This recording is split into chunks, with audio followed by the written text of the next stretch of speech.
This is Daniel with BloodyMayhem.com. We're here with David Bollea. David, you got a big fight coming up. It's your second fight, right? Yes. Tachi Palace 3 here February 4th. You want to talk about a little bit about your fights? Yeah, my first professional fight was for the XFC. It was on HDNet, and there was 12,000 people there.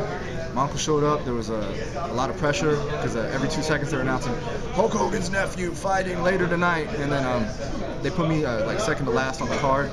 So that was an interesting situation, but I learned a lot from it. Took 2 years off. I won the fight, but there's a lot of stuff I need to work on, so I took 2 years off. And now I'm back here at Tachi Palace in Lemoore, California, and we're going to get back in there. I mean, training with Ulysses Gomez's camp, right, in Vegas? Yes. I mean, how's that? I know definitely Ulysses Gomez is a badass jiu-jitsu guy. I mean, how's that helping you out?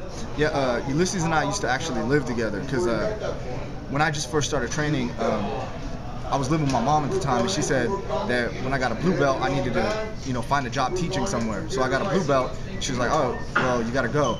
You don't have a job teaching. You said you would have a job."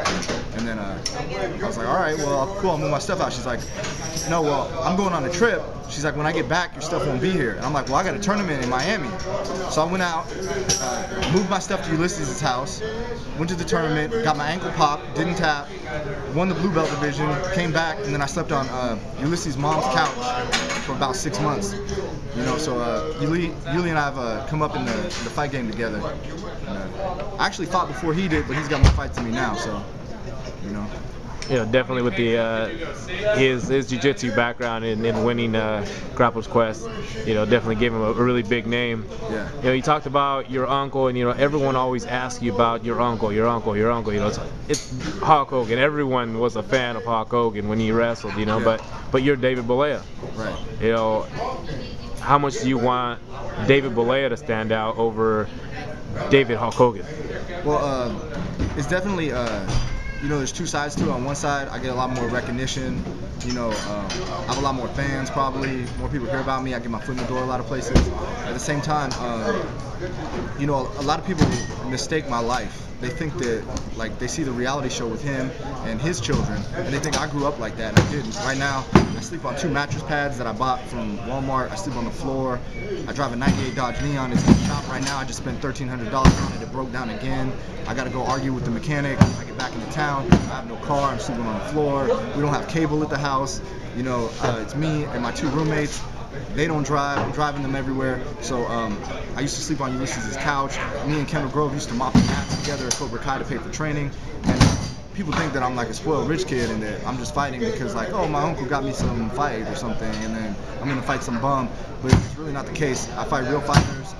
I train with real fighters. I train with some of the best guys in the world. And a lot of my training partners are UFC caliber fighters, or they're in the UFC right now. And I pretty much feel that a little more experience, that's the direction I'll be headed in. So what do we expect from you on February 4th? What type of fight? Well, of course, training at Cobra Kai Jiu-Jitsu, my strength is grappling. So I've got a lot of experience grappling. I've won some Nagas and some other tournaments and stuff like that, in the advanced divisions. If I want to grapple, I go to a grappling tournament. Hopefully in this fight, I get to work some of my stand-up. I've been kickboxing and striking unlimited. And Ken Hahn is the striking coach that got Frank Mir ready for Nogueira. And that was the best Frank Mir that we ever saw up until that point. And his hands look way different. He's been knocking guys out now. So I think Ken's getting my hands ready, he's getting my kicks ready, and I'm just trying to come to the fight with a complete package and be ready for anything, because I don't really have a lot of footage on the ground fight. Well, thank you, David. Thank you for your time. They're setting up behind us. It's getting a little bit more noisier. Anyone you really want to thank for your training, everything? Yeah, I want to thank Mark Lehman for picking me up from my house and taking me to jiu-jitsu practice when I didn't have a car. I want to thank Ulysses Gomez for letting me sleep on his couch a few years ago. And I just want to thank everybody that helps me train, beats me up every day. And grapplersquest.com, onthemat.com, brentsampson.com, Tri-Costa MMA. They make 6 shirts, and you can go to my website, kingdavidhogan.com. 7 free videos. You can get a crash course and learn how to fight MMA in a week. Perfect. Thank you. Thanks, David, and look forward to your fight on February 4th. Cool. Thank you. This is King David Hogan. You're watching BloodyMayhem.com.